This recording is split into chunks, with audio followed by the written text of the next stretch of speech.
Boa noite, irmãos. Estamos iniciando nesse momento a série bíblica Milagres de Jesus em busca da fé que transforma vidas. Eu quero convidar você para abrir a sua Bíblia no Evangelho de Marcos, capítulo 1, do verso 21 a 28. Marcos 1, de 21 a 28, diz assim a palavra do nosso Deus. Depois entraram em Cafarnaum, e logo no sábado foi ele ensinar na sinagoga. Maravilharam-se de sua doutrina, porque os ensinava como quem tem autoridade e não como os escribas. Não tardou que aparecesse na sinagoga um homem possesso de espírito imundo, o qual bradou: Que temos nós contigo, Jesus Nazareno? Vieste para perder-nos? Bem sei que és o Santo de Deus. Mas Jesus o repreendeu, dizendo: Cala-te e sai desse homem. Então, o espírito imundo, agitando-o violentamente e bradando em alta voz, saiu dele. Todos se admiraram a ponto de perguntarem entre si: Que vem a ser isto? Uma nova doutrina? Com autoridade ele ordena ao espírito imundo e eles lhes obedecem.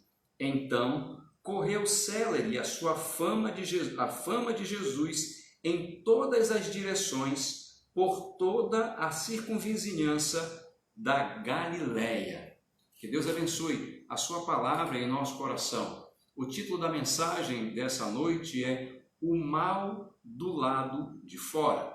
Percebam que o texto começa com uma declaração que vale a pena nós levarmos em consideração. Diz: depois entraram em Cafarnaum. Depois de que deve ser a nossa indagação? É claro que o texto anterior faz referência à vitória de Cristo sobre a tentação de Satanás, aquela tentação do deserto que durou 40 dias. Logo depois da tentação, o Senhor Jesus desceu da montanha de onde estava e ele foi então a escolher os seus discípulos. Depois que Jesus venceu a Satanás no deserto e depois que Jesus escolheu os seus discípulos, ele foi para Cafarnaum. E lá em Cafarnaum, ele exerceu grande parte do seu ministério. O texto que estamos analisando agora, ele trata sobre a autoridade dos ensinos de Jesus sobre os ensinos dos escribas e também a superioridade de Jesus sobre os demônios. É interessante nós observarmos com muito cuidado essa situação. O texto demonstra um homem endemoniado, um homem vivendo no meio da comunidade de Israel, um homem que está possuído por um demônio, mas que convive naturalmente no meio do povo de Deus. Um homem que frequenta a sinagoga e que domina as pessoas que estão ao seu redor. É impressionante que muitas vezes nós estamos assim, cercados de gente que estão completamente dominadas pelo mal. Eu quero convidar você nessa noite para que nós meditemos profundamente nesse texto e assim aprendamos algumas lições de como enfrentar o mal que está do lado de dentro. Eu lembro-me muito bem que há alguns anos o meu pastor, querido pastor Arlindo Cantanhede de Almeida, dizia do púlpito da Igreja Batista Esperança: irmãos, vamos orar para que o mal não entre na igreja, ou para que o mundo não entre na igreja. Muitas vezes depois eu ouvi dizer: irmão, vamos orar para que o mal saia da igreja, para que o mundo saia da igreja. A questão é, quando o mundo já está dentro, quando o mal já está dentro, o que é que nós podemos fazer? Tem 3 lições importantes que nós podemos aprender nesse texto. A primeira lição é a autoridade do homem sem Deus. É o endemoninhado. Percebam que quando nós falamos do endemoninhado, necessariamente não estamos falando do demônio em si, mas da pessoa que está possuída por o demônio. Esse endemoninhado, esse homem, é um homem sem Deus, porque se ele tivesse Deus na vida dele, ele não estaria possuído por um demônio. Então é importante nós levarmos em consideração que a autoridade desse homem sobre si mesmo e sobre aqueles demônios era nula. Ele tinha sido vencido por Satanás. ele tinha sido dominado, e a própria declaração endemoninhado mostra alguém que sofreu a ação do mal sobre a sua vida e que agora está completamente dominado pelo mal. Alguém que não tem como sair da situação que se encontra. Alguém que por alguma razão, por algumas circunstâncias, foi vencido pelo mal. E é exatamente isso que o texto da palavra de Deus nos diz. Diz que Jesus estava ensinando na sinagoga e ele estava ensinando com muita autoridade. As pessoas estavam maravilhadas com a autoridade, com o ensino de Jesus, e estavam abismadas que ele tinha muito mais autoridade do que os escribas, porque ele ensinava com autoridade e os escribas não tinham autoridade para ensinar. O ensino de Cristo era contundente porque era vivido por Cristo. Aquilo que ele pregava, ele vivia, aquilo que ele vivia, ele pregava. E não havia hipocrisia da parte de Jesus. Havia um equilíbrio muito grande daquilo que saía da sua boca e daquilo que as pessoas podiam ver na vida de Cristo. A Bíblia descreve que quando o Senhor Jesus começou a pregar, as pessoas foram se aglomerando, ficaram admiradas com o seu ensino, e aí o versículo 23 diz: não tardou que aparecesse de imediato um homem possesso de espírito imundo, o qual bradou. Vejam, esse homem está dominado pelo mal. Percebam, irmãos, esse homem aqui, ele não é um ambulante. O livro de Lucas diz que ele estava na congregação. Então, Lucas e Marcos se juntam para afirmar de que não apenas ele veio à congregação, mas ele fazia parte da comunidade. Um endemoninhado fazendo parte da comunidade de Israel, do povo de Deus.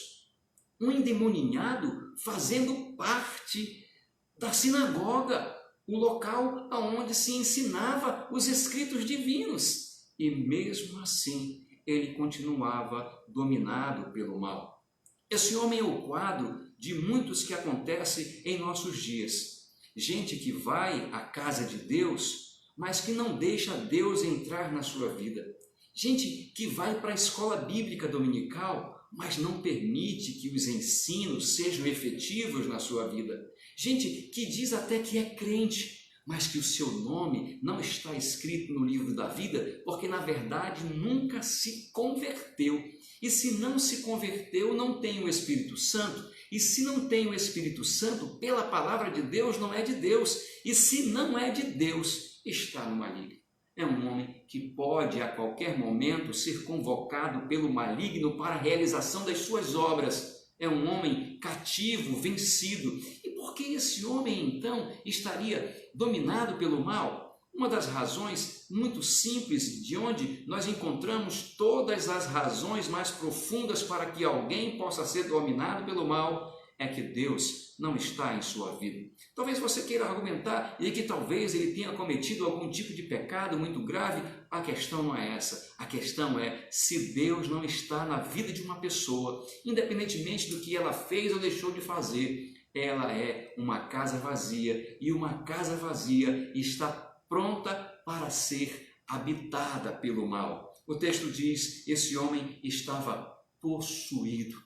Ele não tinha autoridade sobre as suas próprias faculdades. Ele não dominava mais o seu corpo. O seu corpo estava sendo controlado por uma entidade maligna que se utilizava do seu corpo para realizar coisas terríveis para Deus, para assombrar as pessoas, para ensinar coisas erradas. A Bíblia faz referência à doutrina de demônios, gente que usa a sua mente, que permite que a sua mente, que a sua inteligência, que a sua capacidade seja instrumento do mal para enganar as pessoas, para ensinar coisas que não levam as pessoas para o céu, pelo contrário, que levam as pessoas para o fundo do poço. Aqui está um homem que está dominado pelo mal. Ele não tem nenhuma autoridade sobre a sua própria vida, porque é alguém que foi vencido pelo mal. Versículo 24 faz referência não apenas à autoridade do homem sem Deus, mas faz referência à autoridade do inimigo de Deus. E agora eu quero falar sobre o demônio em si. Versículo 24 diz assim, que ele bradou, o demônio bradou com muita ousadia: que temos nós contigo, Jesus Nazareno? Vieste para perder-nos? Bem sei que és o Santo de Deus. Vejam que ousadia, vejam que petulância, que maquiavélicos são os demônios.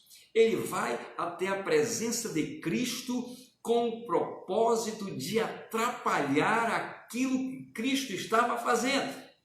Cristo estava pregando o Evangelho, ensinando as pessoas estavam maravilhadas com o ensino de Jesus, e aquele demônio foi ali para tentar atrapalhar a obra de Deus. E não apenas atrapalhar, ele chega arrogantemente na presença de Jesus e diz: que temos nós contigo? Em outras palavras, o que é que tu tens contra os demônios? Por que é que tu estás aqui agora? Em um outro texto, no texto do Gadareno, do endemoninhado Gadareno, o Gadareno diz exatamente isso para Jesus: que temos nós contigo, Filho de Deus? Viestes atormentar-nos antes da hora? Isso mostra que os demônios têm ciência de que estão julgados, têm ciência de que chegou um momento, ou que chegará um momento, que eles serão atormentados de dia e de noite pelos séculos dos séculos, que eles sabem que serão precipitados de uma vez por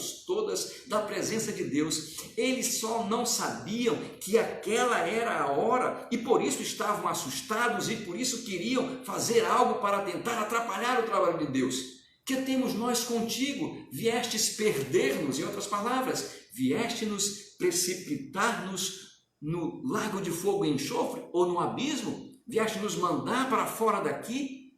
Era a indagação daquele demônio. Uma outra coisa que aquele demônio faz é que ele conhece Jesus pelo nome. Ele diz: Jesus Nazareno. Ele conhece que o Filho de Deus veio encarnado na pessoa de Jesus Cristo. Então ele está reconhecendo ali naquele momento a humanidade de Jesus. Eu sei que tu és Jesus. Eu sei que tu viestes. Mas também ele diz Jesus o Nazareno. Quem sabe essa não é uma referência à profecia de Isaías, de que ele viria nascer, que seria chamado de Nazareno? Mas é interessante nós levarmos em consideração aqui que, ao chamar Jesus de Jesus Nazareno, ele está reconhecendo a messiandade de Jesus. Ele sabe que Jesus é o prometido de Deus, o escolhido de Deus, aquele que virá trazer a paz para Israel e a salvação para todos. Mas ele não reconhece só isso. Ele também diz: nós sabemos que tu és o Santo de Deus. Ele reconhece a divindade de Jesus. Ele não tinha como negar que Jesus era o Santo de Deus. Ao olhar para Jesus, ele não podia encontrar nenhum tipo de pecado. Não havia nada em Jesus que pudesse condenar a Cristo a se submeter àquele demônio. Satanás é muito sagaz. E eu lembro-me de um irmão da Igreja Batista Esperança, que há muitos anos me disse na escola bíblica dominical: Satanás é tão sagaz, mas é tão sagaz, que se você não tiver cuidado, ele namora com você. É preciso ter muito cuidado com as astutas ciladas do diabo.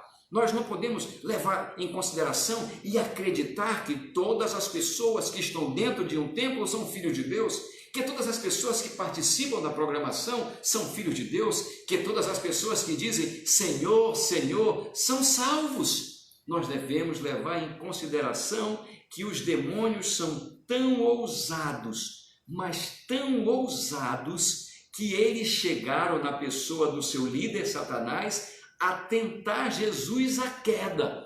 E também, nessa ocasião, a afrontar a Cristo, dizendo para ele, noutras palavras, que aquele território pertencia àquele demônio e que Jesus não deveria estar atrapalhando o seu trabalho. O que é que Satanás está fazendo ao seu redor? Você já parou para pensar que muitas vezes, quando você se debruça para realizar a vontade de Deus, o trabalho de Deus, quando você se compromete com Deus e diz: ah, Senhor, a partir de agora eu vou acordar um pouco mais cedo, a partir de agora eu vou ler mais a Tua palavra, a partir de agora, Senhor, eu vou me dedicar mais ao Teu reino, e daqui a pouco, parece que por um passe de mágica, tudo aquilo que estava proposto no seu coração cai por terra, as coisas contrárias começam acontecendo, as pessoas começam a lhe convidar e você começa a fazer coisas que não devia, simplesmente porque Satanás não está satisfeito que alguém declare diante de Deus que quer servir a Deus, que alguém queira entregar o seu coração para Deus e servir a Deus e se dedicar a Deus. Aqui está um demônio dentro de uma sinagoga, um demônio dentro de uma comunidade religiosa, um demônio dentro de um judeu. Coisa terrível. Qual é a autoridade dele? Ele tem autoridade sobre aquele homem. Ele tinha dominado aquele homem.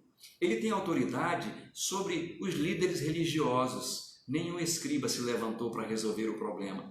Se aquele homem já estava possuído há muitos dias naquela comunidade, ninguém teve coragem de enfrentá-lo e de expulsá-lo daquela comunidade. Todo mundo silenciou, e até porque o texto bíblico silencia, mostra-nos que não houve nenhuma atitude contrária para com aquele demônio. E ele chegou ousado na presença de Cristo, como se aquela comunidade fosse sua, como se aquela sinagoga fosse sua, e ele vai dizer para o Senhor: que temos nós contigo? Viestes perder-nos? Eu bem sei que tu és o Santo de Deus. Satanás tem exercido alguma autoridade sobre a sua vida?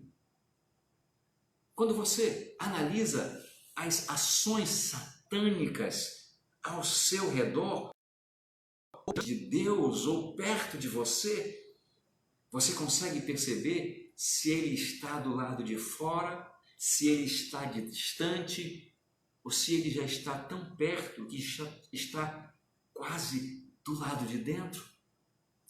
Lembre-se das palavras de Pedro para Jesus, quando o Senhor disse que precisava morrer na cruz, que ele seria espancado e que depois ele iria ser morto e ao terceiro dia iria ressuscitar. Pedro começou a se lamentar e a dizer para o Senhor Jesus: não faça isso, tem pena de ti. E o Senhor Jesus repreendeu a Pedro dizendo: para trás de mim, Satanás, porque você só pensa nas coisas que são do homem. Muitas vezes nós somos usados por Satanás quando menos esperamos, porque não vigiamos, porque nós não estamos de olho e apercebidos dos seus ardis. Aqui está um homem, e guarde muito bem isso, aqui está um homem possuído por um demônio, dentro de uma sinagoga, convivendo com o povo de Deus. E ele foi ainda contrário a tudo aquilo que Jesus queria fazer, porque achava que Jesus estava invadindo os seus domínios. O terceiro ensino, o primeiro mostra sobre a autoridade do homem sem Deus. Ele não tinha nenhuma autoridade, por isso tinha sido possuído por um demônio.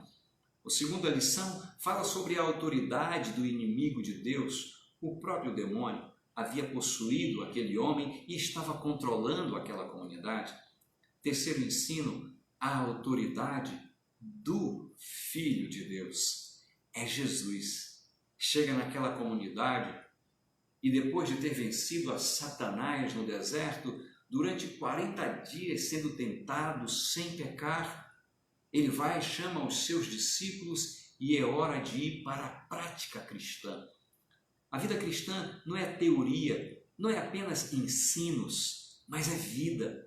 Então eles vão para Cafarnaum para pregar o Evangelho e vão direto aonde é a casa do ensino, vão até uma sinagoga, é um dia de sábado e ele, como um rabino ou como um mestre conhecido, é convidado para estar dentro da sinagoga. Enquanto ele está ensinando e os mestres estão maravilhados com a sua doutrina, o demônio chega lá e começa a afrontá-lo e a elogiá-lo e a mostrar que sabia qual era o nome dele. Abre-se um parênteses, dentro do costume judaico, do folclore judaico, você poderia dominar uma pessoa se você soubesse o nome dela. Aquele demônio, quando diz o nome de Jesus, está querendo ensinar que tinha autoridade sobre o Senhor Jesus, porque na verdade era apenas uma grande mentira.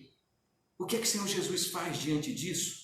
Por sinal, o próprio demônio me fez indagações. A indagação foi essa: que temos nós contigo, Jesus Nazareno? O que é que nós temos contigo? Em outras palavras, o que é que tem a ver a tua presença aqui conosco agora? Outra palavra é: viestes para perder-nos? Já chegou a hora da nossa destruição? Sabe o que o Senhor Jesus responde para aquele demônio? Nada. Sabe qual é a atenção que Jesus dá para Satanás? Nada. Você lembra da tentação no deserto? Quando Satanás fazia indagações para Jesus, querendo chamar Jesus para conversar, e quando Satanás tentava seduzi-lo, distorcendo a palavra de Deus, o Senhor simplesmente citava um texto bíblico corretamente interpretado dentro do seu próprio contexto e com uma palavra bíblica resolvia a situação. Por 3 vezes a Bíblia registra que Satanás tentou destruí-lo, deturpando a palavra de Deus, e a Bíblia também diz que por 3 vezes Jesus citou as Escrituras corretamente e assim o venceu. Mais uma vez, esse demônio chega na presença de Cristo e faz uma oração, como se ele tivesse autoridade para fazer alguma pergunta, como se ele tivesse alguma importância para fazer alguma pergunta para Deus. A resposta de Cristo é silêncio para a indagação e uma ordem direta para ele. E a ordem foi: cala-te e sai. É isso que Satanás merece ouvir, não apenas da boca de Cristo, mas merece ouvir da boca de todos aqueles que vivem na palavra de Cristo. Nós não devemos dar ibope para o demônio, como muitas pessoas fazem. Chama o demônio, coloca o demônio no altar, e quando o demônio está no altar, começam a fazer entrevista com o demônio, e aí quando o demônio começa a falar, eles começam a acreditar naquilo que o demônio diz, e quando elas começam a acreditar naquilo que o demônio diz, depois ficam testemunhando que até o demônio está falando alguma coisa boa sobre a sua vida. Sabe o que foi que Cristo fez com o demônio? Das palavras que aquele demônio disse, mesmo que todas elas fossem verdadeiras, mas que tinham um propósito ruim, um propósito maligno, a resposta de Jesus para eles foi: cala a sua boca, fique calado. Em outras palavras, quem deu permissão para você falar? Eu sou o Filho de Deus, eu sou o Eterno, eu sou o próprio Deus. Que ousadia é essa sua em falar sem ser permitido? O demônio calou-se, e a outra palavra que Jesus deu para ele, que foi a sequência dessa expressão, foi: cale a sua boca e saia. Vejam como foi um discurso ou uma declaração muito curta, mas muito forte, cheia de autoridade. E simplesmente o texto bíblico nos ensina que aquele demônio que a Bíblia chama nesse texto de espírito imundo começou a se agitar violentamente, deu um outro brado em alta voz, diz o texto, e depois saiu do homem. É isso que o demônio faz. Todas as vezes que Deus diretamente ou através da sua igreja consagrada, dedicada, compromissada, santificada com a palavra de Deus, dá uma ordem para um demônio. Ele pode ficar chateado, ele pode ficar zangado, ele pode fazer barulho, ele pode fazer movimentos, fazer força, mostrar violência, mas ele sai. E ele sai porque ele precisa, ele é obrigado a obedecer a ordem dada por Deus. O Senhor Jesus disse, lá no Evangelho de Mateus, no finalzinho do Evangelho de Mateus, capítulo 28, no verso 16, toda autoridade me foi dada no céu e na terra, portanto, ide, fazei discípulos de todas as nações, e aí o texto continua. Essa autoridade que Cristo tem, ele delegou para a sua igreja. Se você é um filho de Deus, se você é um servo de Deus, se você está em comunhão com Deus, então essa mesma autoridade você tem. Você não deve estar dando bola, está dando ibope, dando espaço para o diabo falar o que ele quiser falar. O que você precisa dizer para Satanás, ele quiser entrar na sua vida, quando ele quiser entrar no seu espaço, entrar na sua família, você tem que dizer para ele: cale-se. Eu não permito que você entre na minha casa. Eu não permito que você fale na minha casa. Saia, porque eu não quero você na minha casa. Saia, porque eu não quero você na minha comunidade. Eu não quero você na minha vida. E sabe o que vai acontecer? Ele vai ter que obedecer. Diante dessas 3 manifestações de autoridade, a autoridade do homem que estava possuído, que era nula, a autoridade do inimigo de Deus, que era exercida através do endemoninhado, e da autoridade de Cristo, que suplantou com muita facilidade a autoridade daquele demônio. O texto diz: todos se admiraram, a ponto de perguntarem entre si: que vem a ser isto? Uma nova doutrina? Ou, eles afirmaram, uma nova doutrina, né? Com autoridade ele ordena aos espíritos imundos e eles lhes obedecem. Percebam que essa autoridade que eles estão admirando aqui no final do texto é a mesma autoridade que eles estão admirando dos ensinos de Jesus. Os ensinos de Jesus têm autoridade. E essa autoridade pode ser percebida através do interesse sincero de Deus e da Igreja de Deus em resgatar as pessoas que estão escravizadas pelo mal. Mas lembre-se de uma coisa: essa mesma multidão que aqui nesse texto ficou admirada de Jesus, lá na frente elas abandonaram a Jesus. Mas os discípulos de Jesus continuaram seguindo a Cristo. Jesus não quer admiradores. Ele não quer pessoas que digam: realmente o que Jesus fez no Calvário foi algo muito bonito, foi algo muito significativo, vamos celebrar a Páscoa todos os anos porque Ele merece. Ele não quer que você fique admirando o que Ele fez. Ele não quer que você fique simplesmente dizendo: a palavra de Deus realmente é maravilhosa, que coisa linda, todas as vezes que eu leio a palavra de Deus me traz uma paz tão grande no coração. Ele não quer admiradores, Ele quer discípulos. E a autoridade dele não é dada para os admiradores, é dada para os discípulos. O texto termina assim: diante da autoridade do homem sem Deus que era nula, diante da autoridade do inimigo de Deus que tinha dominado o homem sem Deus, e diante da autoridade de Cristo que venceu o demônio e libertou aquele homem que não tinha Deus, o texto diz que a fama de Jesus correu em todas as direções. Foi tamanho o crescimento do seu nome naquela ocasião que por todas as vizinhanças ou circunvizinhanças da Galileia o seu nome ficou conhecido. Sabe o que é mais importante do que as outras comunidades, do que as outras cidades, do que as outras pessoas reconhecerem a grandeza do nome e a autoridade do ensino de Jesus? É você reconhecer a grandeza do nome de Jesus. É você reconhecer a autoridade e a importância dos ensinos de Jesus.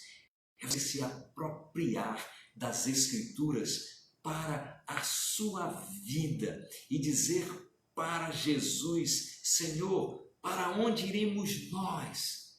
Tu tens as palavras de vida eterna. O mal tem que ficar sempre do lado de fora. Ele tem que ficar do lado de fora das nossas igrejas, tem que ficar do lado de fora dos nossos templos, tem que ficar do lado de fora das nossas vidas. Cristo, pelo contrário, deve estar sempre do lado de dentro, Ele deve ser sempre o Senhor das nossas igrejas, deve ser o Senhor das nossas famílias e deve ser o Senhor das nossas vidas. Que o Senhor te abençoe rica e abundantemente, que Ele te livre de todo e qualquer tipo de mal. Eu assim te abençoo também, em nome de Jesus. Amém.